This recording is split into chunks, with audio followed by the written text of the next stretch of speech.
Namo Bhagavate Vasudevaya. Om Namo Bhagavate Vasudevaya. So this is Canto 11, Chapter 7, verse number 1. Lord Krishna instructs Uddhava. Here comes the board.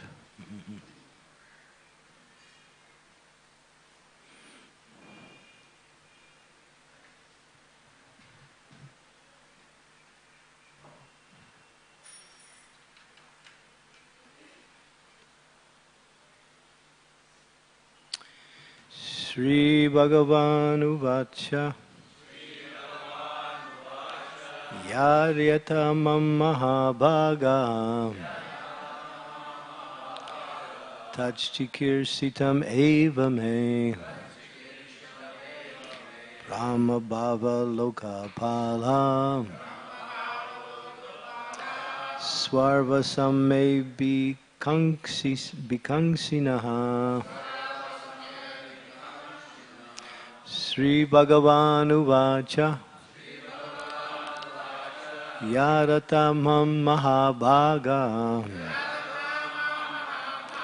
Tajchikirsitam eva me Brahma Bhava Lokapala Swarvasam me bhikanksinaha. Sri Bhagavan Uvacha Yaratamham Mahabhaga Tajchikirsitam eva me Brahma Bhavo Lokapala Swavasam me bhikanksinaha.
Ladies?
Sri Bhagavan Uvacha. The Supreme Personality of Godhead said, Yat, that which, Ata, you spoke Mam to me, Mahabhaga, O greatly fortunate Uddhava. Tat, that, Chikir Sitam, the program that I am desiring to execute.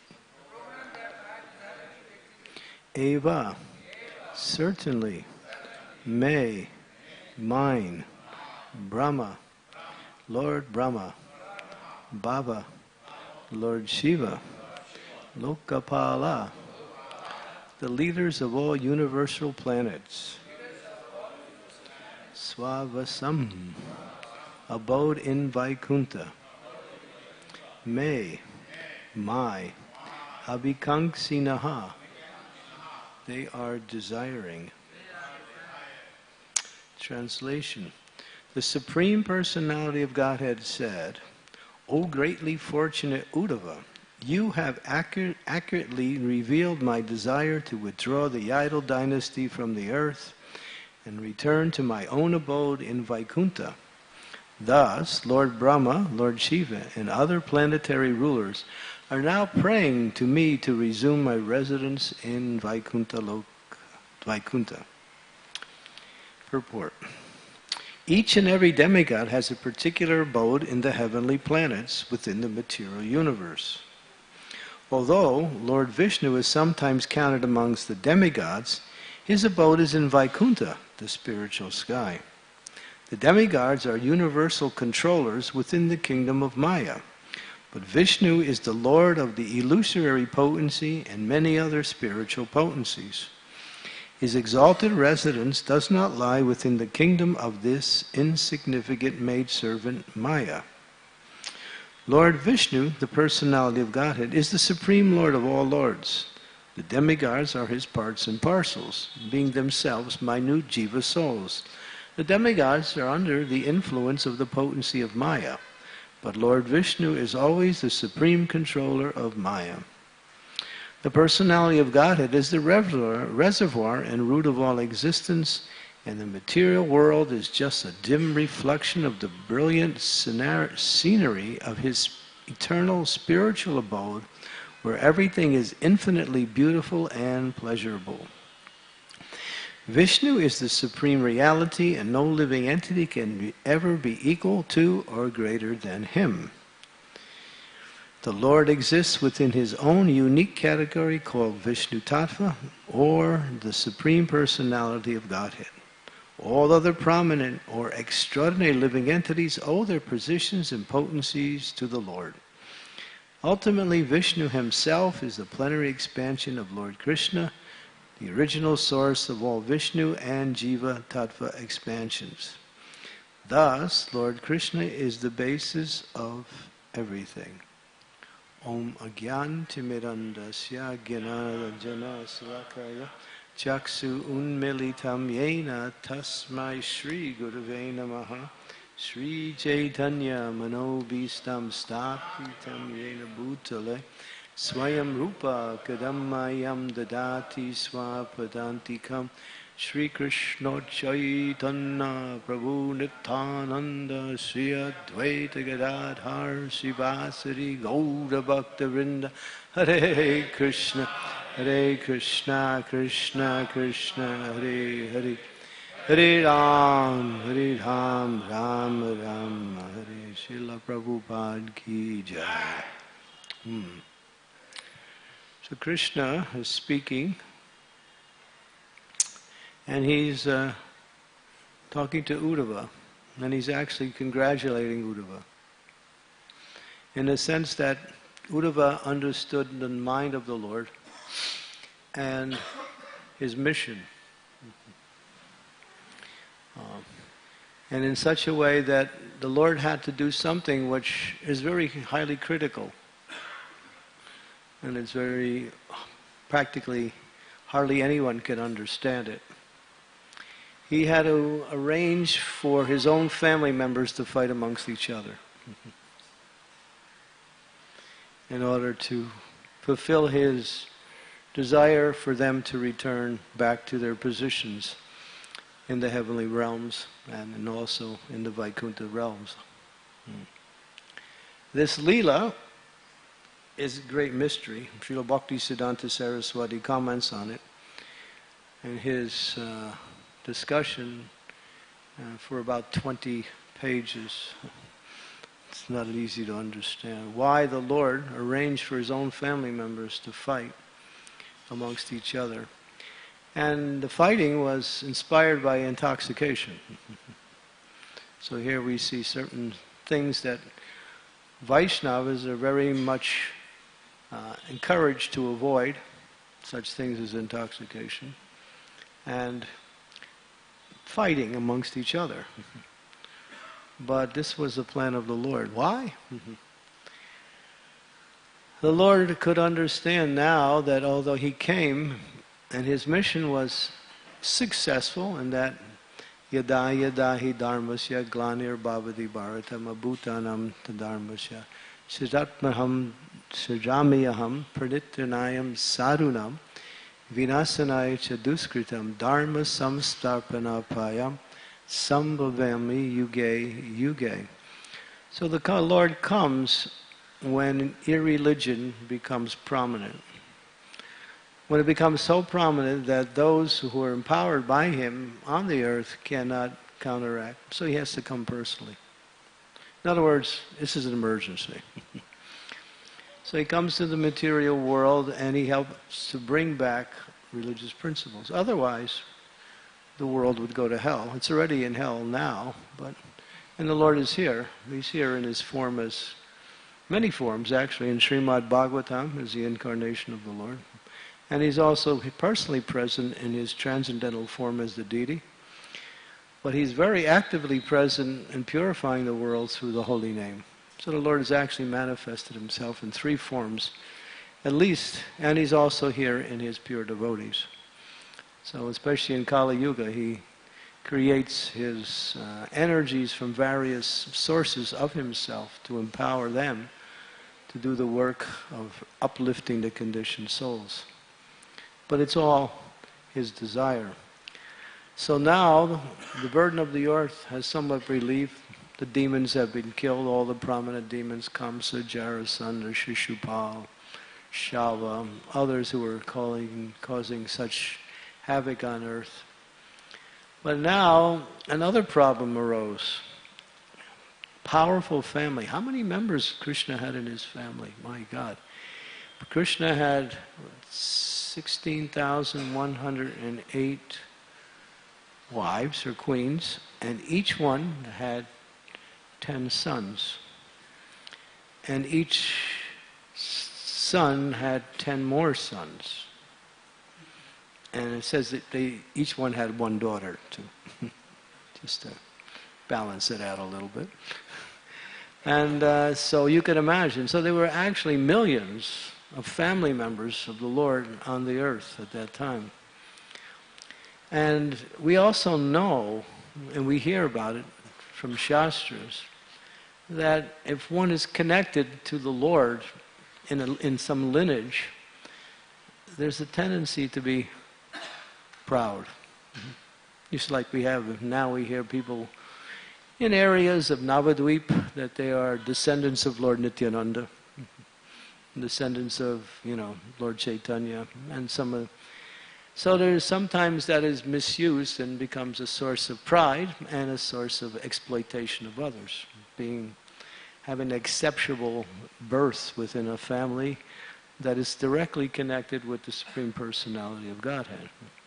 So this is what was happening. So this powerful Yadu dynasty, so powerful that now, although Krishna's desire had been fulfilled, now what was created was another problem. So the Lord used his mystical potency to create a situation which was quite unusual. Well, some of the members of the Yadu dynasty, children, headed by one of Krishna's grandsons, Samba, and they decided to make some joke. And they wanted to play the joke on the sadhus. So they dressed up Samba as a lady. And they put this iron ball in her abdomen as if she was pregnant. And then they came before the sadhus. You can see, it's actually a painting the devotees had drawn. Narada Muni's there, and many other great personalities. And they said, "My dear great sages, all all-knowing ones, this personality here is pregnant. What will be the child?" Now the sages could understand that the children were mimicking them. And that was an offense, to come before great sages and play this kind of frivolous joke. But the sages turned around and made something, and they said, well, actually, the birth of this child will be the destruction of your whole dynasty. Haribol. They didn't expect to hear that. So what happens, they took this iron ball, which the sages had cursed, and they cut it into so many pieces and grind it up in iron filings and threw it in the river. And then the water at one point washed these iron filings on the shore, and then these iron filings started to grow into bamboo sticks.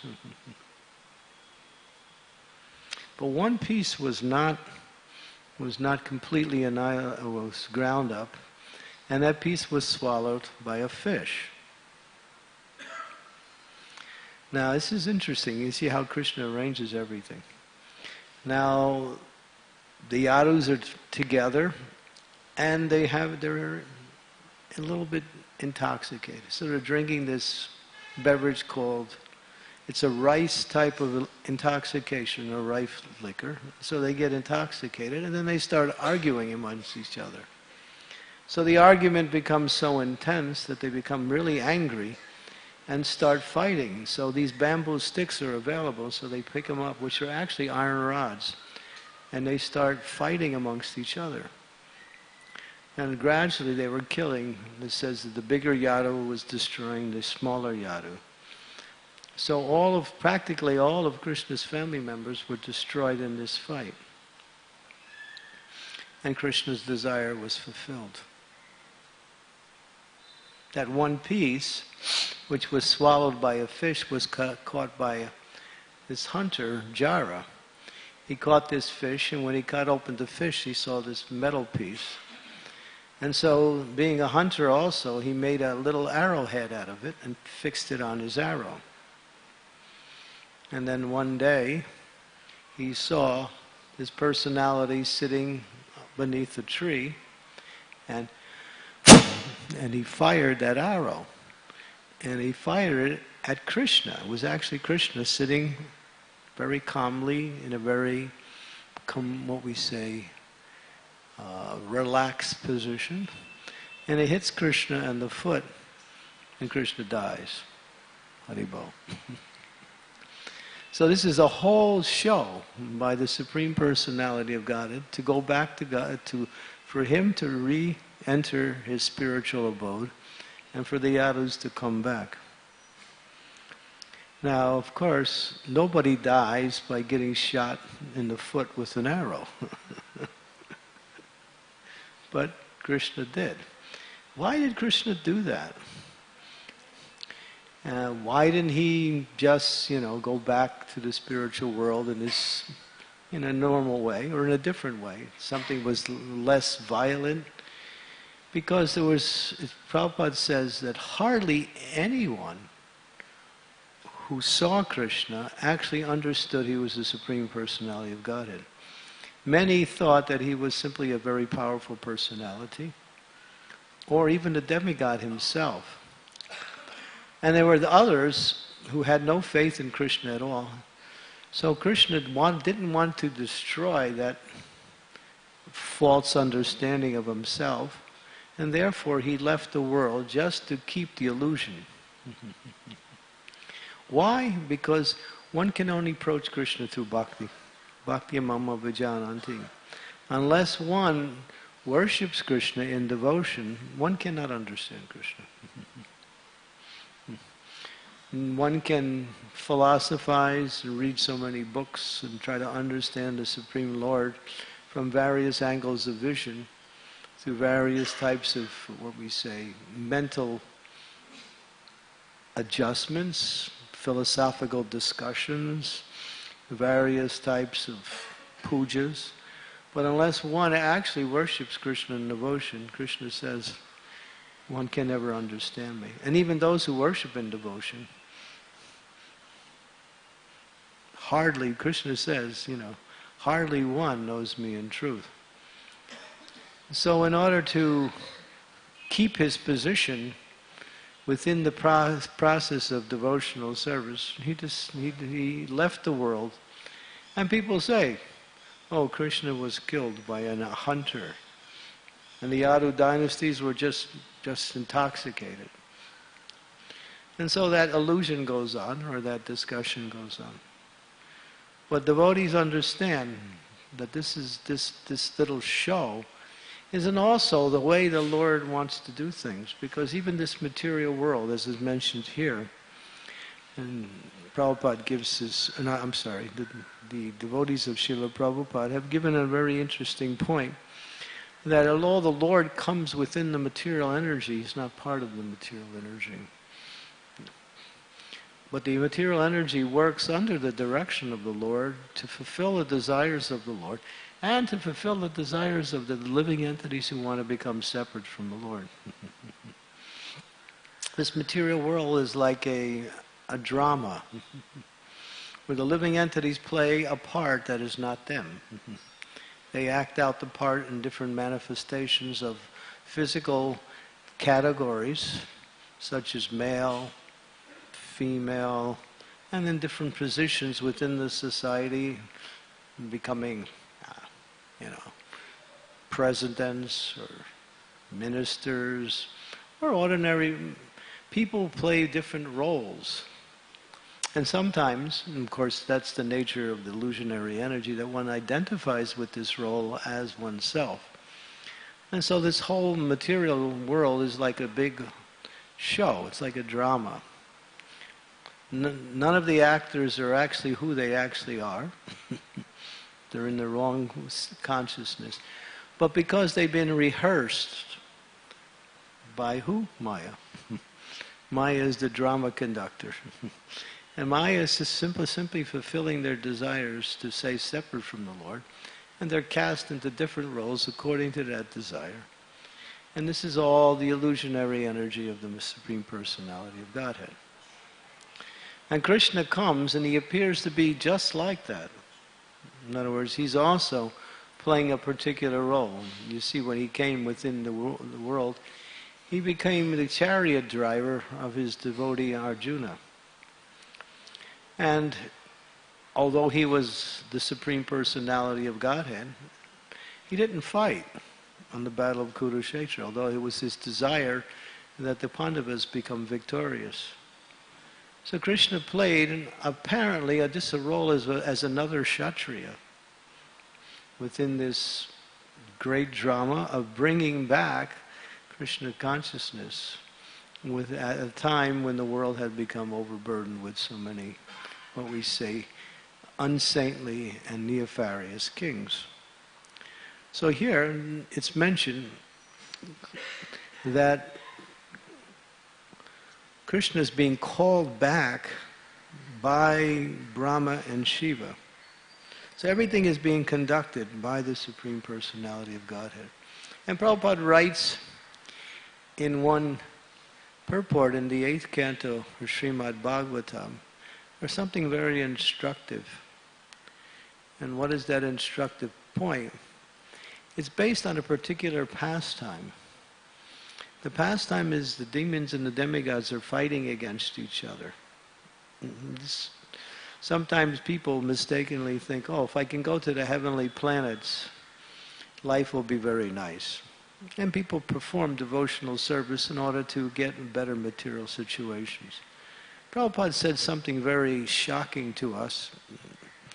he said, many of my disciples will attain Swarga Loka.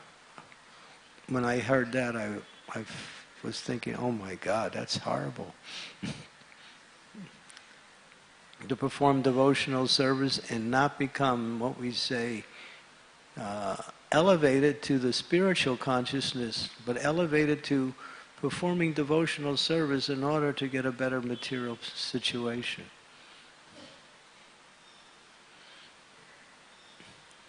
And that can be done without performing devotional service, simply by pious activities. So in the heavenly planets, it's not a nice place. Why? Because the illusion of happiness is greater. There's various kinds of illusions. One can be, when one is suffering, one can understand that this is not a nice place, but when one is materially getting some benefit from one's activities, one might think, it's not so bad here. Or even if it is, I can make it better, because I'm intelligent, I have facilities, I have good credits, pious activities. So coming to the heavenly planets is another form of suffering. And the suffering is the illusion of the happiness is the greatest form of suffering, but even that, it's explained that in the heavenly planets, there's always fights between the demigods and the demons. And sometimes the demigods are kicked out of their abode. And then they have to go to Brahma, and Brahma has to talk to Vishnu, and Vishnu has to come up with a plan. Just like when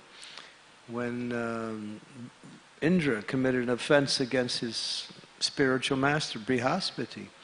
The demigods lost all their Shakti, and the demons just practically walked into the heavenly planets and took over. The demigods couldn't even fight because of the offense to their spiritual master. And so they came to Brahma, and Brahma went to Vishnu. Vishnu made a plan. Vishnu told them how they can get their power back. And so, headed by Indra, they went. And when they approached Vishwarup, asked him to perform sacrifices on behalf of them in order to get the power. But when they found out Vishwarup was actually also performing sacrifices on behalf of the demons, they killed Vishwarup, who was a Brahmana. And Vishwarup's father, was it? Twasta? Yeah. He got angry at the demigods, and so he performed a puja to kill Indra. And then that's where Vritrasura comes in. And then there's another fight. So it's not so nice in the heavenly planet. There's always these battles going on. But in reference to this one pastime, where they're fighting, and the demons are being killed, but Maya Donovan has created this elixir of nectar that every time the demon is killed, he's thrown into this elixir and he comes back to life and even stronger. So now another problem. What to do?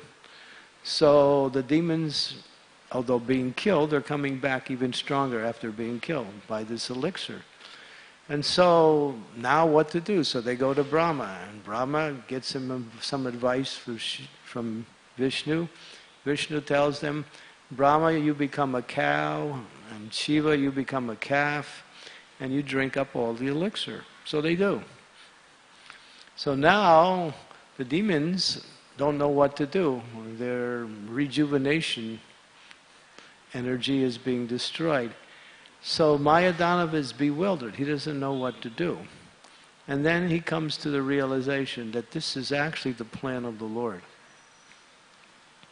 So then after realizing it was the plan of the Lord, he realizes there's nothing higher than that, so what can I do? So Prabhupada writes in this particular purport that you have your plan and I have my plan. Prabhupada puts himself in the position of a conditioned soul. You have your plan and I have my plan. But what is Krishna's plan? He said that is the real plan. So knowing the plan of the Lord, or trying to know the plan of the Lord in relationship to our activities, becomes the feature of success in devotional service. So how do you know the plan of the Lord? Some of us might try to figure it out ourselves. But the plan of the Lord is known by the confidential servants of the Lord who teach that message as the means for understanding Krishna's plan. But Krishna has many plans. And his real plan, or his, well, not real plan, but his big plan, is again to purify the world and make it Krishna consciousness. So the ultimate principle of the plan of the Lord within the context of devotional activities is to assist Krishna in bringing the conditioned souls back to him. That is the ultimate, intimate plan of the Lord. And anyone who takes up this mood of extending their bhakti to the point of wanting to help others become Krishna. In other words, reaching out to others in the form of Krishna consciousness is actually within the secret plan of the Lord. And how that will be revealed is according to how Krishna wants that to happen as Krishna consciousness expands throughout the world. So this is the understanding. Devotees want to assist the Lord and assist the Lord's pure devotees in bringing the conditioned souls back. Because material world is such a horrible place. People are suffering tremendously. Even if they have so many material facilities. And material facilities are easy to come by. But as Radhanath Maharaj mentioned last night in his opening talk, the opening part of his talk last night, things and anything in this material world cannot touch the heart and gives happiness, satisfaction, and peace of mind. It only comes with love, and love is the basis of love is the relationship with Krishna. And that when that relationship with Krishna is established, then that love goes to all others, all other living entities, because Krishna is the mula. He is the root of everything that exists. So devotees and those who have the intelligence, who understand that the real activity of devotional service is to be an instrument for the Lord's mercy to others, whatever way we can. Krishna has given everyone some abilities. Krishna has given everyone some intelligence. Krishna says, I am the ability and in all living entities. So whatever that is, according to the guidance of the higher authorities, the spiritual masters, the great devotees, that can be used as a great purifying. It purifies the heart of those who use it, and it ultimately extends out as a form of compassion to those who are suffering in this material world. Because material world means suffering. Prabhupada said, if anybody says that they're happy here, you kick him. He said, kick him right on the nose. I guess that will be a reminder it's not a nice place. But this idea of becoming happy here, there was a discussion, Prabhupada's talking about material happiness. And basically he's saying there's no material habit. There's no material habit, nothing. So then we also hear that the Shastras give some understanding that there is something. There is some happiness in this world. And what is that? In the mode of goodness. So the mode of goodness has a certain characteristic of being called, there's some happiness there. But then Prabhupada goes on to explain, quoting Vyapati, the great poet, Vaishnava poet, that material happiness is society, family, and love. The happiness of family life. So he mentions that happiness is like a drop of water in the desert. And even today, to find that drop within the realm of material happiness is very difficult. Even the drop is hard to find.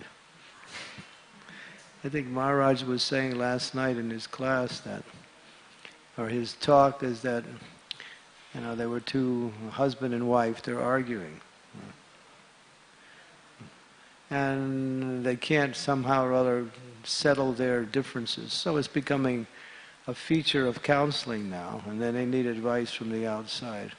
There's still some hope. So after various, what we say, boiling down what is not the cause, they came to the real cause. Do you remember what Maharaj said? It was like, when you cut the bread, you give me the end piece. And that means you don't love me. And you take the middle. I mean, that's really serious. I was thinking, when Maharaj was saying that, I was thinking of another story where, this was in India, it was in a newspaper I was reading in here in India. Husband and wife are also fighting. And the husband is really angry at the wife is really angry at the husband, and she's ready to divorce him, and they're fighting all the time because he fails to put the toothpaste top back on the toothpaste. And when she comes into the bathroom and sees the toothpaste top off the toothpaste, she reminds him, but he doesn't change. So this is the grounds for divorce.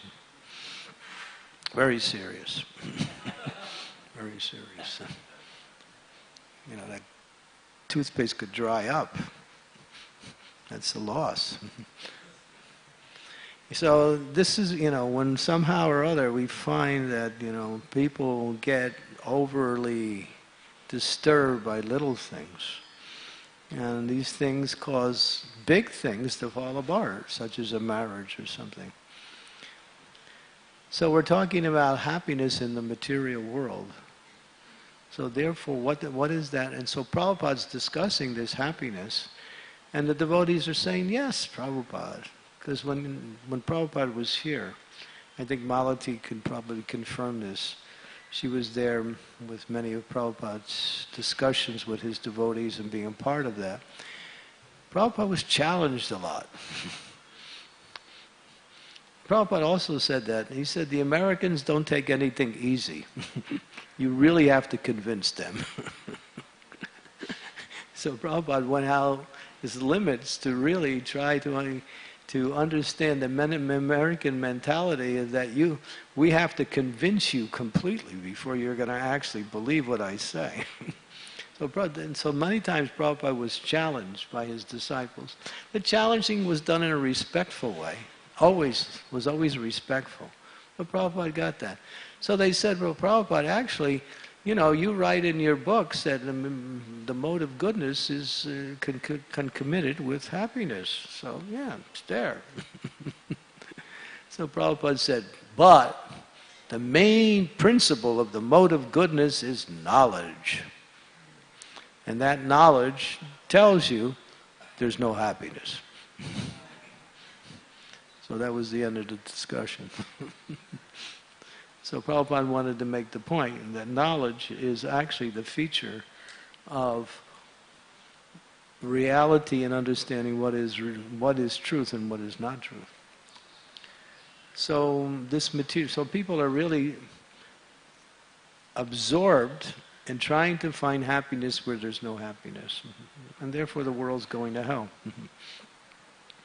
They're on the wrong course. Prabhupada talks about that if you're doing a mathematical equation and you're trying to come up with a particular result, but you make some arithmetic mistake somewhere in the middle of the equation, then everything you do after that is wrong, even if you do everything else right. Why? Because the basis is all wrong. The fundamental principle is off, no matter how much you might calculate mathematics correctly after that, because you made a mistake somewhere in the beginning, and therefore everything is off. So Prabhupada said, this is material society. The basis is completely off. What is the basis? The basis is, I am this body, and the mind and senses and the intelligence are the sources of fine happiness through the material energy. So that whole principle is wrong, because we're not this body, and as Krishna says in the Bhagavad Gita, Yehi samsparsa boga dukkayona evate avantavanta kunti anatesha ramate buddha. And material life means to suffer. Sense gratification is the source of suffering. So what goes on as happiness is actually the basis for suffering. So the whole principle is wrong. But still, we have our senses, people have their senses, mind and intelligence, and that's how they interact with the external energy. So bringing Krishna consciousness as a feature of activity, or service to Krishna as a feature of activity, engages the senses nicely and properly and elevates the consciousness, where one can understand what is real satisfaction and what is the real goal of life. So devotees have that knowledge. So it's our, what we say, responsibility to take that knowledge and bring it to the conditioned souls. And that way, if one person, Prabhupada said, if you make one person fully Krishna conscious, and that person goes back home, back to Godhead, you automatically go. In other words, that's how dear a preacher becomes, that if one person becomes Krishna conscious. Just say you are a parent in a family, and you raise your child, and that child becomes fully Krishna conscious. But you don't become fully Krishna conscious. But somehow, because of your proper direction and guidance and care for that child, it becomes fully Krishna conscious. That doesn't mean you don't try. Oh, I'll just make my son Krishna conscious and my daughter, and then he'll make it and I'll get a free ticket. No, it's not like that. But what is the Shastric principle is that when you become an instrument for the success of others, that benefit also extends to you. We also hear that if a devotee becomes fully Krishna conscious and becomes liberated, then 14 generations of one's family members also get that benefit. In other words, they take birth in devotee families, and also can come in that family. They can become fully Krishna conscious. So that is the mercy of the Lord that extends to those who take Krishna's mercy in whatever direction. If it comes and makes one person Krishna conscious. Of course, we don't want one person, we want the whole world. We want to fulfill the desire of the great souls. Prabhupada says the desires of the great souls is when everyone in the world becomes fully Krishna conscious. They're not fully satisfied until all living entities. Why? Because they love Krishna so much, knowing that is Krishna's desire. And everyone becomes his devotee. Everyone is his devotee, but everyone is misguided. So that is the purpose of this Krishna conscious movement, is to bring Krishna consciousness to everyone. Okay, any questions or comments? Yes. Radhika, is it? Okay. Okay, do we have a microphone? Yes.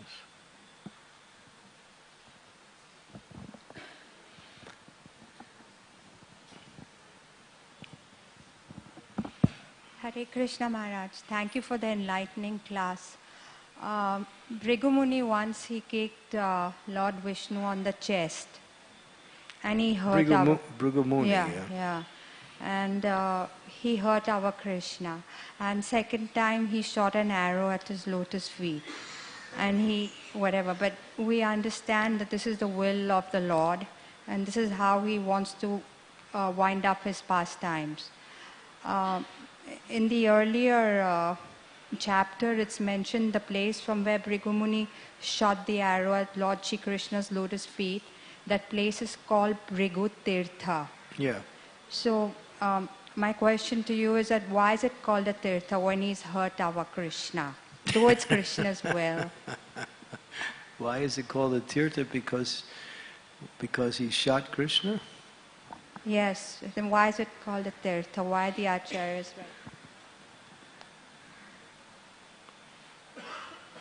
Krishna was there, personally. Anywhere Krishna performs his pastimes is a tirtha.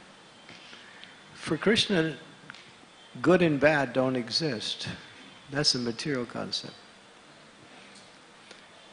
For Krishna, everything is of the nature of the Absolute. No one can do anything bad to Krishna. Krishna is completely transcendental. He is not part of this material energy. In fact, he conducts the material energy through parasya shakti vidhaya suyate svabhavika jnana pralakriya cha. All the material energy works according to his desire. He is the power, he is the intelligence, and he is the facility. All three, that's mentioned in that verse, and makes the material energy work in a certain way, according to his will. So you might look at it from a position of bad, or we might see it in a position of bad and good, but that's from a relative material consciousness. For those who understand the nature of the Lord, this is a place where the Lord performed his pastimes of disappearance. So therefore, it's an activity of transcendence by the Lord. It's a significant one because the Lord wound up his pastimes in a particular way. So tirtha means holy place or place where the Lord performs his leelas. Thank you, Maharaj. Okay. Yes.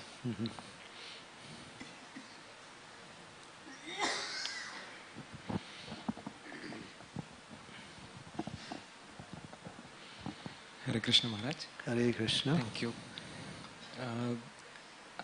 You quoted that Prabhupada said somewhere in the purport that many of my disciples will go to Swargaloka. That was a statement by Prabhupada. That's not written, but he said it twice that I have heard.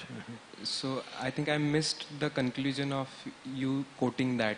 The conclusion was that if we don't perform devotional service, if we mix in material desires in our devotional service, then we don't qualify ourselves to attain the results of devotional service. The results of devotional service, or the goal of devotional service, is prema pumarta mahan, developing love for Krishna. So if one consciously wants material happiness along with the execution of devotional service, that's karma mishra bhakti. Although there's some bhakti there is bhakti there, obviously. Bhakti is everywhere in different elements of itself. But in this element, then one will elevate oneself to a better material position.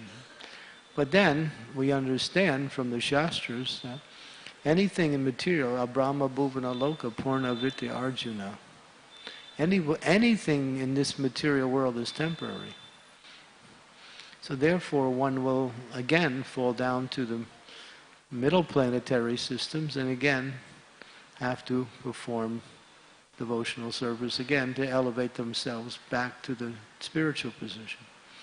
Their pious activities are like money, it runs out. So Prabodhananda Saraswati gives a very nice verse where he explains that material happiness is akash pushpayate. Akash means sky, and push means pushpa in this case means flowers. The flowers that grow in the sky. So how many flowers do you see growing in the sky? If you do see that, that means you have another problem. We won't mention that. Or if you happen to come across some eggs of a horse. So these things are called phantasmagoria. They don't exist. But they're described. So they're described, why? Because for the materialists, not for the devotees. So therefore one has to be aware of the how to execute devotional service in such a way that one doesn't look or maintain certain desires for material happiness. How do you do that? By always taking association of advanced devotees and understanding the process. If you do that, then things will become clear.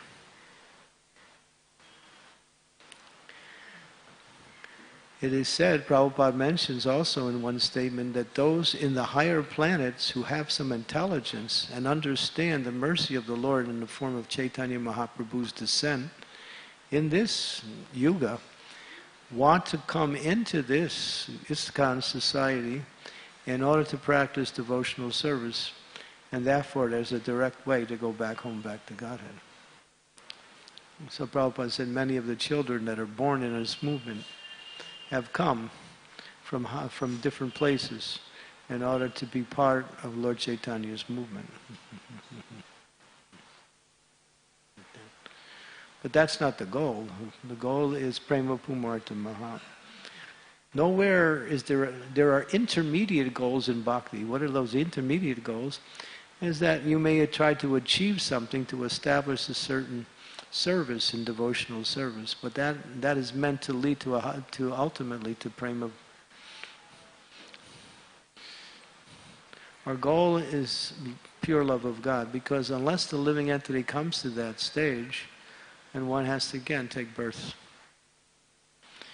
And Prabhupada makes a nice, very strong statement. He says, just like in the Bhagavad Gita, it says that if you practice devotional service and you still don't elevate yourself to perfection, then what is that verse? Suchinan samatam gehe yoga brasta padayajay. That one can come back in a very nice family, pious family, religious family, and again have the opportunity for devotional service. But that's concessionary. Concessions are not the goal. And then Prabhupada expands on that idea that what stopped you, he's speaking in general, what stopped you from becoming a pure devotee, you still have to face it in the next life. That same anartha, or material desire, will again be something you have to overcome. So he says, why wait till next life? Finish this in this life. In other words, aspire for pure devotional service. Even if you don't make it, still you should aspire for it.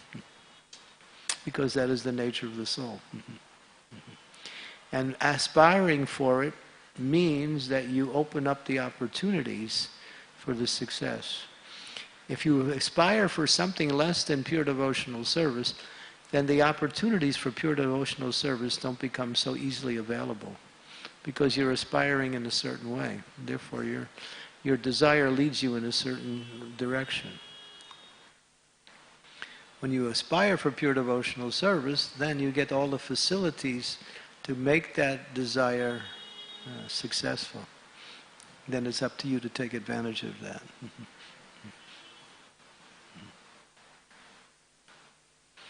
Malati, would you like to say something in regards to maybe some experience you had with Prabhupada? Pass the microphone to Malati Prabhu. Hare Krishna. Thank you. Actually, I'm going back to the bickering means arguing couple. Oh, okay. Most disagreements, most arguments are generally a result of lack of or miscommunication. Lack of communication, effective communication. Yeah. So in the case of this couple that was arguing on the verge of divorce, the argument was started because the husband felt the wife did not love him. And That wasn't really expressed, however, but because that was in the heart, his, whatever the wife would do, if it didn't come up to his mark, it was in his mind a sign that she did not love him. So when they finally got to the point of the big D, divorce, and went to the counselor, there was an interesting outcome. The wife was from Italy. So as things started to get unpeeled, like you have an onion and it has so many layers, and you start peeling the layers, you know. So they were peeling the layers of this onion of miscommunication or lack of communication, and finally it was understood the problem was he felt she didn't love him, and the proof was she always gave him the end piece of the bread. The wife was shocked out of her mind. She was Italian, and she explained in her country, Italy, the most prized part of the bread is the end piece because it's nice and crispy and crunchy and has so much texture and flavor. So when you really care about somebody, you offer the person the end piece of the bread. And that's what she was doing. But somehow in his culture, that was like, you throw it to the dogs. Yeah. So he was feeling dishonored by her act of love because he did not understand where she was coming from, and nor did he explain to her why he was having this, difficulty. It wasn't about the bread, it was what it symbolized in his mind. And the whole thing could have been resolved instantly had there been a communication. So just like Arjuna finally opened up his heart to Krishna, and Krishna responded, and there was an amicable agreement. So in the same way as we deal with each other in life, particularly with devotees, we need to learn how to effectively communicate so that we can effectively assist each other in our Krishna consciousness. Yes, communication is the first step. Just like in the process of bhakti, that takes the form of hearing. So the initial principle of the execution of bhakti is to hear. And then, in order to clarify some of the points of hearing that may be unclear, one should ask questions. Sometimes we hear, and we may also assume something is in a certain way, but with further questionings, and when we say opening the doors of communication, we find it may be even different. So yeah, that's the basis of life, is to hear and then to clarify if there's some need for clarification. But nowadays we find, people assume they know. Even though one is hearing and there's some apparent communication going on, to actually understand the intention sometimes is not delved in far enough. As you said, he was watching her and he was experiencing exactly what she was doing, but he made an assumption. He could have said, "Why are you always giving me that?" Or, "There must be some reason you're giving me that."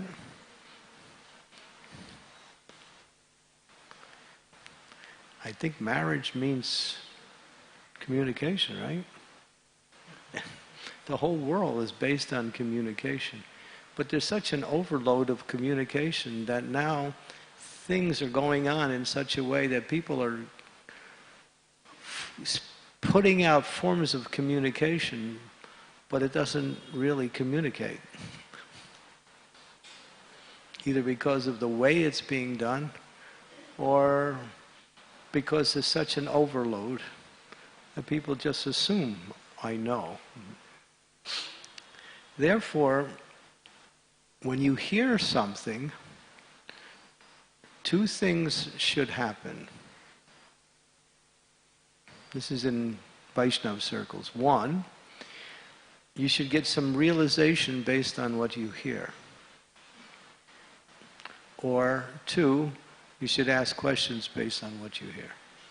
If you don't get either one, then that means you're not communicating. Realization means understanding. But assumption is not a very nice word. Sometimes we make fun of that word. A-S-S-U-M-E, A-S-S. Assumption, ass, you, and me. Assuming makes an ass out of you and me. A-S-S-U-M. You, me. Ass. So it's not a nice word. So to assume is convenient, but it's not communication. Yeah. Prabhupada, when Prabhupada would talk to his disciples, he would inspire them by trying to bring out points more and more, and then they would get into some nice discussions. And then by that discussion, you go deeper into the understanding of what is being discussed. Like that. So specifically in relationships, it's important that everything becomes clear. But one has to be sensitive on how to bring out that point. If one demands and assumes that one should be, accountable for everything they do without proper questioning and answering. In other words, okay, I'm going to question everything you do so I can understand, but it has to be done in a way that is done respectfully and for the person's position and relationship, and not being done as a forced responsibility. Like, explain yourself. So communication is a very sensitive thing. It's a very dynamic thing. It's easily misunderstood. There's so many things that go wrong with communication. There's so many things that go wrong with not communicating. But the most important thing is to become very clear and very sensitive in the process of communication. Yeah. And that requires respect for the person. Bhaktivinoda Thakur says, somehow I live in this world. Why? Or how? He goes, how? How do I live in this world? Because I give respects to everyone. So devotee keeps that mood of respecting every living entity as part and parcel of Krishna, and the etiquette that comes with proper respect based on that relationship. So that's something that needs to be done constantly in our relationships. So, because misunderstanding can cause catastrophes. Just like we have some of our big leaders in the world throwing sutras at each other, right?